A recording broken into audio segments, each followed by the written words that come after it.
Well, despite a positive macro backdrop of the most synchronized global growth environment in many years, and unemployment rates in the developed world rivaling multi-decade lows, we've seen some significant clouds come back onto the horizon, mostly driven by tightening US monetary policy and escalating trade tensions. Over the last few months, we've also seen global markets drop considerably, but overall valuation levels are still high when compared to history.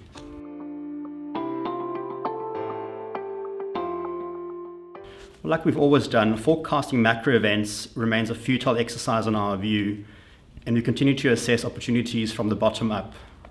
We've learned over time that the best opportunities are usually found in times of fear and uncertainty. This usually results in less competition for assets and also in a higher chance of mispricings.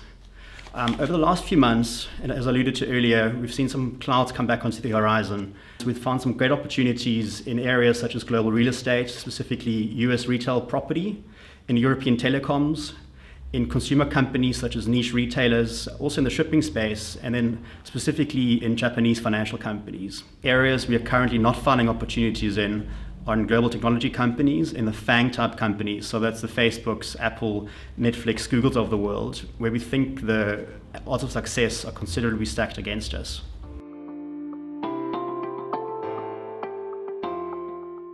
Given the current backdrop and available opportunity set, we don't think it's an environment of full-on risk-taking, and the fund remains relatively conservatively positioned, with 27% of the fund in cash at the end of June, which compares to a long-term average cash holding of 21%.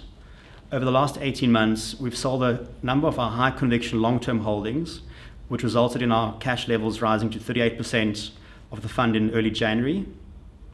But as alluded to earlier, we found a number of great opportunities since, which increased our equity exposure to 73% at the end of June. The equity holdings in the PSG Global Flexible Fund are considerably cheaper than the market, trading at a PE ratio of 12.2 times compared to the MSCI World of 19.4 times, and a dividend yield of 3.2% compared to MSCI World's dividend of 2.4%. But we are of the opinion that the companies in the fund are at least of equal quality to that in the market. All this gives us cause for optimism and high conviction that the portfolio is well positioned to face an uncertain future. On the cash holding at the moment, we also have the view that while cash can be a drag on short-term performance, we think it will be a valuable asset class going forward.